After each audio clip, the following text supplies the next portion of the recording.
Alright, here's an update on this mini Harley. Let's see, the original motor came on this 43cc, this is a 49. We took the plastic off, put the plastic on here. I made a splash plate because the front wheel skid cover for the wheel kept rubbing on the tire. We're probably gonna cut something off here, and make an old welding brackets on to put the cover back on, so none of the water and everything splashes in your face coming up over. One thing about this, since it's like an assembly line, it's all Chinese made. This fork right here for the wheel was actually not even straight with this one. It was actually angled down. So majority of the time, both tires wouldn't be hitting the ground. And it'd be a pain in the butt to get the rod through because everything was all cockeyed. Ground off the welds, straighten it back on, put the axle on, and then a level to level everything out. Got it perfectly, welded it back on. Flawless. Both tires hit the ground. We're golden, you know. Majority of the time, you'd have to get on like one tire just to turn because it was so bad. But since that's fixed, it's pretty easier to turn now. Carburetor is the Wellbore 813 still working flawlessly, 30 miles an hour easily. Now, when it came to the air filters we were buying were so crappy. You know, they're like $14 air filters versus, you know, if you were go to like, you know, either get a K&N, which, you know, they're about $20 and, you know, they're washable, they're very durable. K&N makes everything for fucking filters, and they're the best people to get filters from. But you know what? I was just like, screw it. Let's try this. So I found this. This actually came off a I do believe off a 5-horse was it Tecumseh? Did a little bit of modding here. Let me set this camera down and do this for you guys. Take off one more screw here.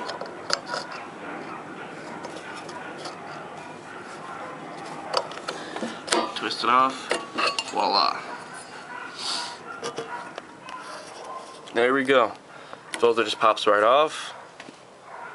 There's the Allen bolts that go through the intake onto the head. There's actually now a spacer on there, so it's actually further out. So it's actually the same thing as, like, you know, a throttle, a carburetor spacer, intake spacer, you know, fuel injection, all that blah blah blah. Same results. Now this was the tricky part. These holes were actually made for those bigger carburetors on these guys. On these, so they bolt right onto here. This is actually off a 3.5 horse 2-stroke snowblower, I do believe. Same thing, Tecumseh. So they wouldn't bolt up properly, and it would actually, you wouldn't be able to get the bolts through. But what I did is, when it came to mounting onto the regular motor, say I just cut on the inside right here where the bolt holes were, so the bolt holes actually travel all the way through. So now you can actually slide it in, get it straight, and tighten the motherfucker down. Pardon my French, sorry. It's steady. It's not going anywhere. See? Ain't going anywhere. Polish it up with the polishing wheel. This one was all painted black. Same thing, polished it up. Looks very clean. Very old school looking. I like that. And I didn't know if this was going to rust, so I said, what the hell, let's try it. Where is it? Bought some clear coat. Sprayed about 2 coats of clear coat on it, hopefully keeping it, you know, sealed that it's not going to rust now. I'm hoping. I'll have to find out. Give it a few more days and maybe it'll start to rust, but we'll see. So this is actually a very good setup. You know, nice clean. What's so nice about these is you just get your 2 screw holes lined up, turn it, locks in, then you tighten it down.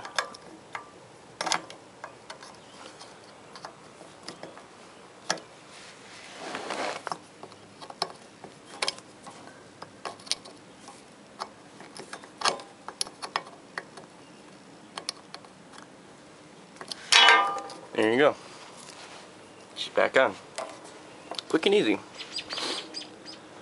And yeah, there's still the same old crazy long ass exhaust, which this expansion pipe was for a, what the hell was it called? It was some Chinese thing, but I think it was called a Baja or something like that. I think it was off an ATV because the way the pipe was made, it was all bent.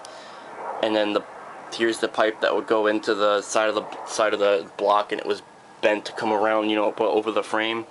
So hacked all that and got some pipe from, you know, the local Ace Hardware, Home Depot, Menards, wherever you can get it from. We'll weld it all together and voila. And this thing, since the gearing on this guy,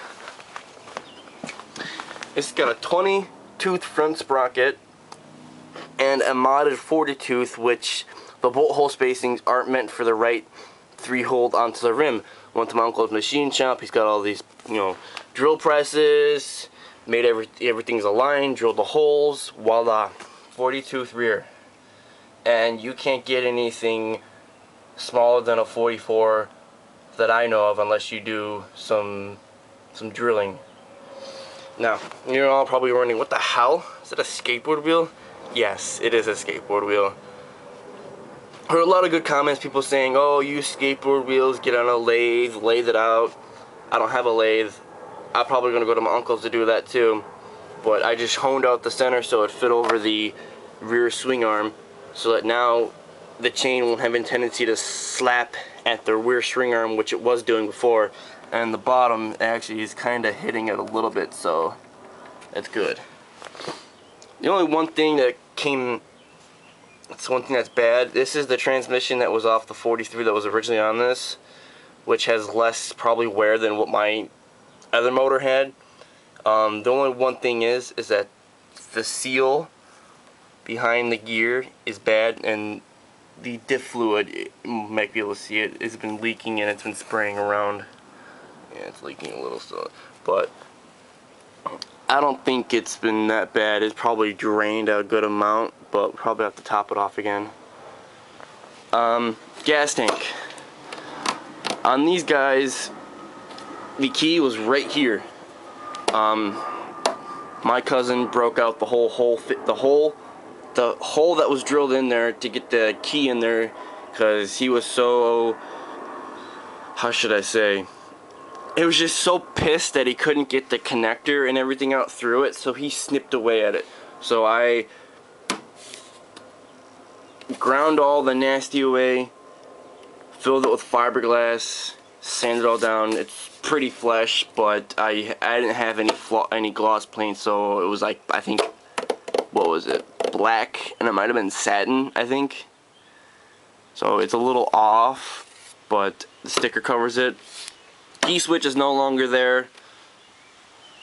The switch now, just like any other motor, old school, like it's like a, you know, like a 70s Honda, like a 750.